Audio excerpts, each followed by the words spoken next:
You're listening to The Extraction, conversations on the systems and strategies behind dental practice growth with Collin Ambler and Kyle Bergman.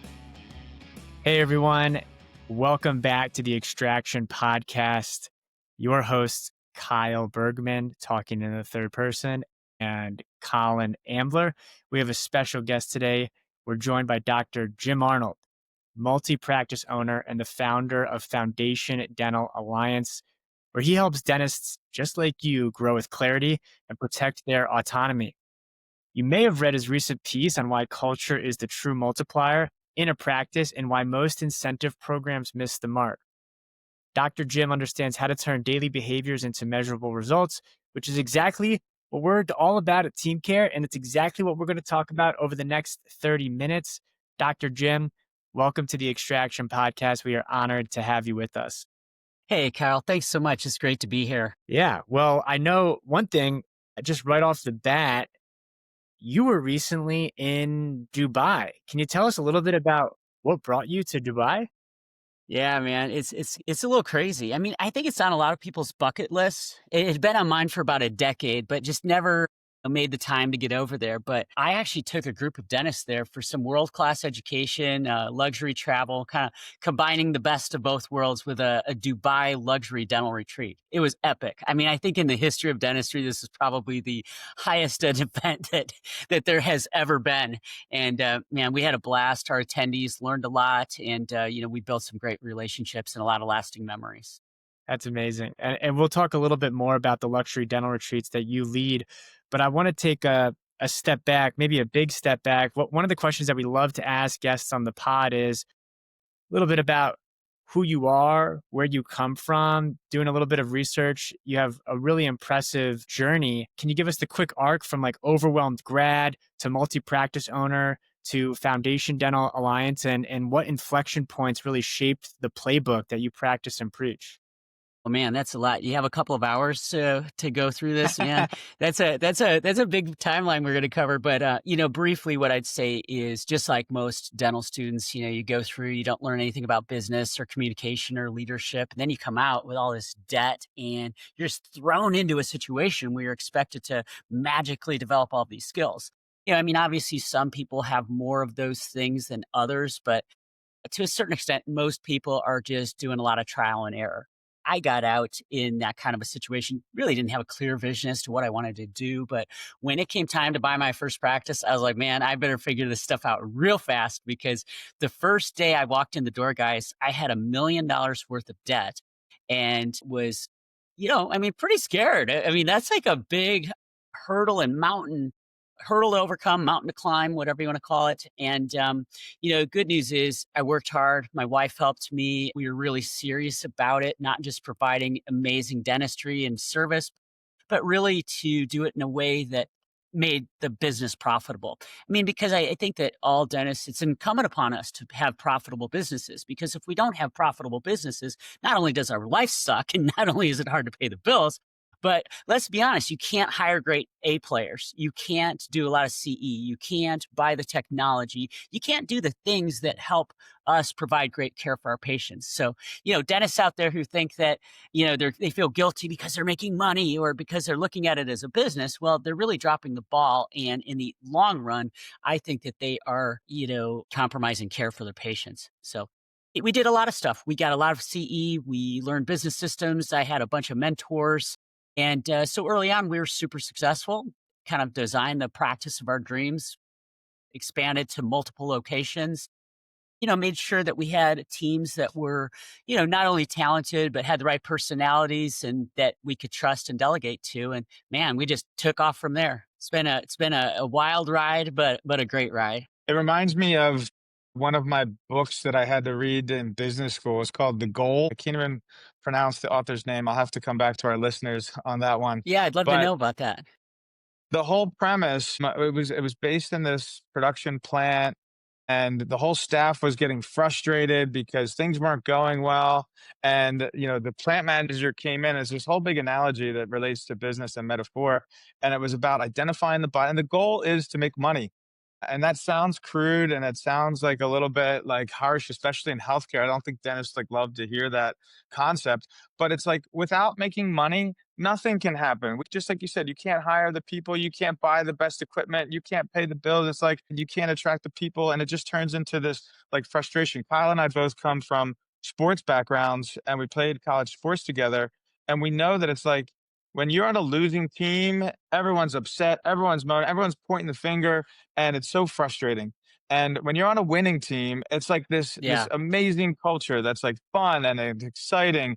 And so I think that like what you just said really struck me, that it's like, yeah, we have to make money. It's like, and it's not a bad thing. And it's like I think dentists, we see this as a recurring theme everywhere, that dentists by nature, by training, by experience, Hmm. they aren't business minded people. And it's like really helpful when they have Right. people like yourself help figure that out. And I'm sure you learned some hard lessons when you came out of school with $1 million of debt and you had to figure it out the hard way. And so Man. I'm actually curious, what are some of the first couple lessons that you go back to, and what are the most painful experiences that you have? I think there's a lot of dentists out there that are coming out with a lot of debt and trying to figure this out. So what's your first couple words of wisdom for those Yeah. people? Yeah. Well, Colin, first of all, I'll go back and kind of echo your sentiment that when you are an athlete, when you're involved with sports and a team, you work your ass off to win. And I also was a college athlete, track and cross country. And when you come out of that with that sort of mentality, it carries over into everything else you do, whether as an entrepreneur, as a clinician, as a father, whatever we do, we want to do it Hmm. well and we always want to win. We don't want to be just another anything. You don't want to have just another company. You want to have the freaking industry leading company, that is Absolutely. transforming practices and teams and, making sure patients get the care that they want. And dude, I was the same way coming out of school. I didn't exactly know the path right away. And you talk about pain, and having $1 million worth of debt. Well, it was, yeah, I mean, it was scary. We prepared really well. I was an associate for 3 years, kind of learned a lot not to do kind of thing. And then, learned how to run a business during that interim. But we really predicated everything we did on making sure that it was really team driven, because I recognized early on that I couldn't do everything. While it's in our nature, I think, as achievers and people who are competitive to micromanage things, that's not where it's at. Not only are you never going to do as good a job as your team can do if you incentivize them properly and compensate them fairly, Mm-mm. but it's impossible to scale. I mean, dentists become the bottleneck when they think they have to control everything. And so establishing systems, establishing, incentive programs like what you guys offer are critically important so that teams can take on some sense of ownership and everybody is on the same page with regard to scaling and making sure that they do their jobs effectively. So, man, I wish that you guys had been around 25 years ago when I started doing this thing, man. The incentive programs I had were a pain in the ass. They were hard to track. They weren't really motivating the team like I had hoped they would. I mean, we were effective and productive, and I had great people, and it was awesome. But this would have been the freaking cherry on top. And honestly, I think really we would have grown 20 to 30% just with this. When you got motivated team members and you put a nice carrot out in front of them, they're going to work twice as hard or twice as smart. Amen to that. And I think when I was reading that book I referenced called The Goal, I was just getting introduced to the business of dentistry. It was about 10 years ago almost at this point. And my wife and I were building our practice from scratch, which is now doing about $7 million a year, 14 chairs. And, we've had to build these systems. That was the birth of TeamCare. But the same focus came to me. I was like, the dentist is the bottleneck. I yelled it out loud almost when I read the book. The dentist is the bottleneck. And it's Yeah, like everything in the practice, it's like you surround, I mean, how do you solve a bottleneck?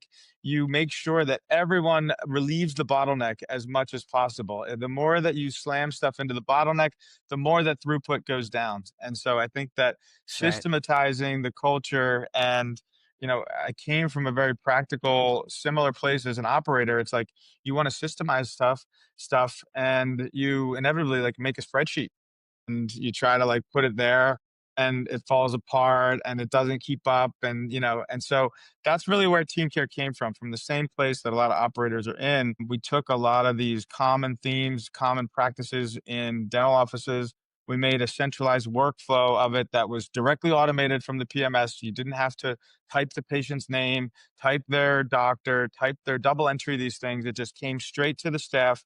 And that if they did that thing, they could get a bonus same day, instantly. And that was the vision. So I love to hear people like you that came from the same place and talk about it with such excitement Mm-hmm. that say, listen, I saw this Well, too. some of the things that you mentioned, Colin, I think are really important. Just simplicity. If you make people jump through too many hoops to make a system work, chances are they're either not going to do it, they're just going to be too busy to do it, or they're not going to understand it. And when you can simplify your systems and get buy-in from everybody, I mean, that's where it's at. You eliminate those bottlenecks. And, as a dentist owner, I started with one practice and I added a second and then I did a third. And, I mean, the bigger you get, the more you expand, the more important it is that you have this great team that's incentivized and, takes control of the systems that need to run smoothly. I learned it took a while. It took a while as a control freak. But when I learned to delegate, not just delegate, but delegate and trust and know that the team felt like they were well taken care of, that's when everything changed. And that's what made scaling a lot easier. To automate that, to systematize it in the way that you guys have is just something that is brilliant. And I look forward to really helping a lot of my docs that I work with implement the same system, because that's something that doesn't just help you grow and make more money, but it also allows you or puts you in a position to provide better care. I mean, I said it's incumbent upon us to be successful business owners, but it's also incumbent upon us to help patients make good decisions. And if we don't have those regular touch points, if we aren't following up in the best ways possible, if we aren't keeping them on a schedule in terms of reactivation or pre-appointment, all that stuff. I mean, without those things, and patients are not likely to make good decisions, and we're not doing our jobs. Totally. Yeah, You said delegate and trust. Do you feel like with the people you work with, is there an emotional leap that needs to happen there? It's not like we're a software, we can make it easy, but Yeah. I feel like there might be some people that there's like crossing the chasm there, with doing that. Go a little deeper on that for me, because I'm sure you have a lot of Yeah. experience with it. Yeah, absolutely. I mean, I'm not going to lie and say that I used to delegate and trust at the beginning. I mean, I think that when I wasn't a great leader as a young dentist, I wasn't a great leader. But as I learned how to lead more, I realized that it goes beyond just hiring well. I mean, you got to hire the right people, but you also have to give them the tools they need to succeed and put them in positions where they can succeed. And when you do that, and when you start to turn over some of those responsibilities to them instead of like micromanaging everything, all of a sudden they take ownership and they take pride, and you start to see results that are far superior to what they were before. And when you start to see that, that's when the trust comes in. You're not just dumping tasks on somebody that you don't want to do. You're delegating to them so that they have a sense of ownership. So that the job gets done well and they sense whether or not you trust them. Because if you don't trust them, they know it and they're not going to be super motivated. But if they feel that sense that, hey, you know what? Doc trusts me and knows I'm going to do a good job. But then I think you take a lot more pride and you take it more seriously. And those aren't things that come easily. I mean, I think for me, some of it came through trial and error and experience. And some of it, frankly, came through mentorship. I think that's another thing that a lot of dentists don't do early enough. Find mentors. I think that no matter what you do in life, if you want to do it really well, find people who are doing what you want to do, are at a level that you want to aspire to, and then just like, man, take advantage of that. And that's I think the best way to fast track a success and condense time. and Dr. Jim, seeking mentorship almost sounds a little bit like what the inspiration or the motivation was for the Foundation Dental Mastermind group that you lead is. I believe you're meeting with owners weekly. You have 20 plus experts, and it's an opportunity for folks to really find a mentor. Can you tell us a little bit more about how that works? Yeah, absolutely. I think at the end of the day, we've all been to conferences and courses, and you learn a lot. You come home with notebooks full of notes and all this kind of stuff. Then you get thrown into the craziness of the day. I mean, anybody who's spent time in a dental office knows that there's just a lot going on, a lot of complex systems. And so you come home with all these ideas and all these great plans. And as a general rule, you're lucky if 20% of them get implemented. And I've been guilty of that before too. But I've always found that in a small group where you're meeting on a regular basis and there's accountability involved, you're a lot more likely to follow through on the promises that you make to yourself and your team and your practice. So, with the Foundation Dental Mastermind, as you mentioned, we've got 20 or 25 niche experts. I mean, just rock stars in the industry who've been there, done that, have all the answers, have all the shortcuts. I'm pretty well versed in all of it. But I like as a leader to bring in those niche experts so that they can really provide that massive value in a conversational format. We meet every week, at least once, sometimes twice a week if necessary, depending on the subject matter. And anybody who can't make those, I mean, of course, it's all housed on a private platform where they can go back and get what they needed. But I mean, this is for ambitious dentists. Not everybody falls into the category. Not everybody would be a great fit, but anybody who's out there really working hard to learn and grow and wants to get information that they can take to the bank, kind of on all the main pillars of dentistry, this is definitely the way to go. And this is a mastermind different from any others out there. Where in fact, we're going to meet here in my home 2 or 3 times in 2026, just to have that real in-person experience where in the flesh we can talk about a lot of different things and 24/7 access, basically, kind of like what we had in Dubai. And our first people in are also going to get a luxury dental retreat as part of their tuition, which is pretty damn exciting. So our 12 founding members are all getting tuition at 50% reduction. They get a voice over the next couple of months on how we put together the 2026 curriculum. I mean, it's pretty well set, but if somebody has some pet project or something they really want to get into, those early adopters are the ones who are going to have, a little more say so. So super excited. It's gonna be Awesome. awesome. That's amazing. I think that I can totally relate to this. We had a great mentor early on that gave us a pathway. And I think everything has a service, but I think there's like a huge underestimated value that, like, if you get into the money making opportunity in dentistry is so enormous. And that if you call it whatever the price is, if you get behind a good mentor and they give you a good pathway, it's going to pay for itself 100 times over. It really is Yeah. amazing what can be done. But I can certainly relate to coming back from a dental convention with a notebook full of ideas and almost having some paralysis on it. And so Yeah. sometimes Kyle and I like to talk about high leverage tasks. And it's like, what can I do that's going to give me the most yield? What's going to give me the biggest bang for my buck? And so for the dentists that you work with, talk about some of these maybe high level common themes that can give them the most bang for the buck getting into practice management.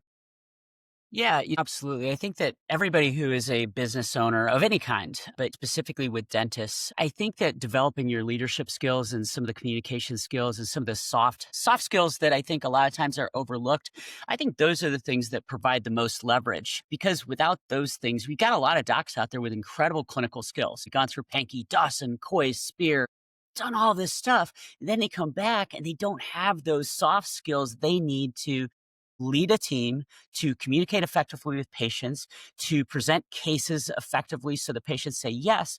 And guess what? They're not very busy.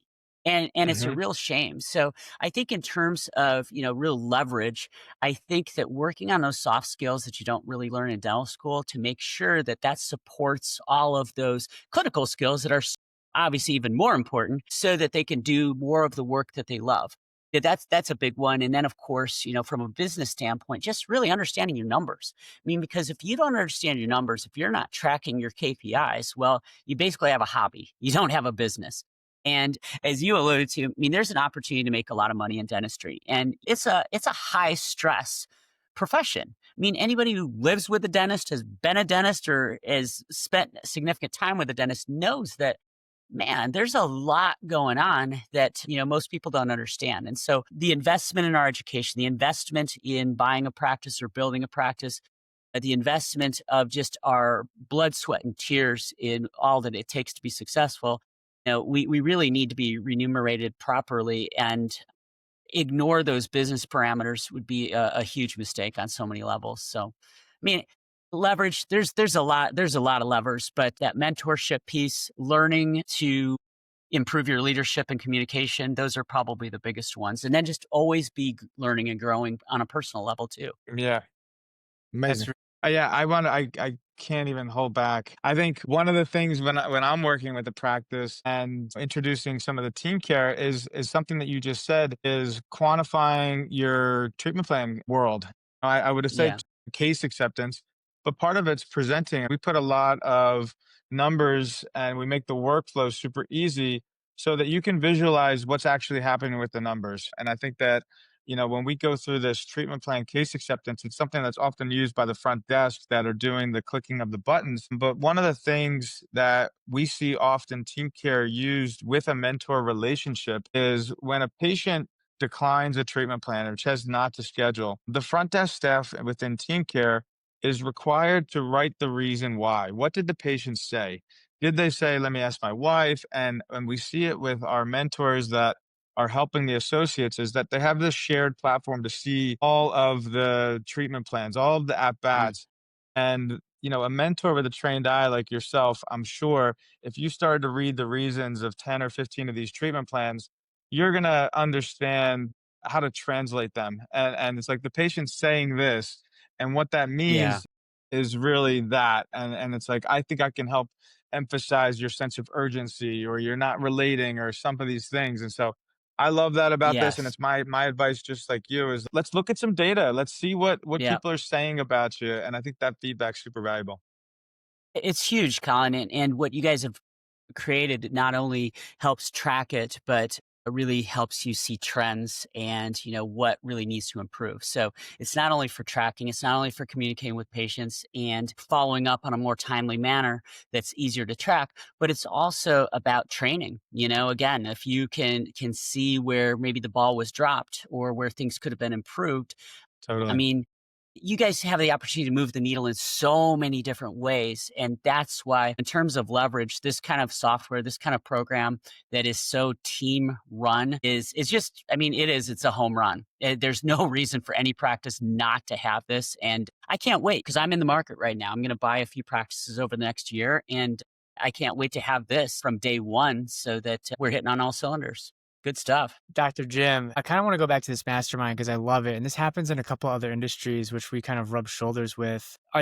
So for people who are on the outside looking in, wow, a mastermind group with a lot of really successful dentists who are hungry to get better, kind of have a growth mindset. Are there certain trends or truths that you're seeing in the most successful dentists that are attending these with you? What's interesting is the luxury dental retreats that we've had thus far and the people expressing interest in the mastermind. It's really the guys and women who are already really successful. That's the trend. I mean, people who are growth oriented and successful are always looking for opportunities to raise the bar even higher. And that all comes down to who you spend time with and who you get your information from and what room you want to be in. And so I think that everybody who is growth oriented is a lot of them are already very successful, want to be more so. And some of them are just young dentists who see what's possible out there.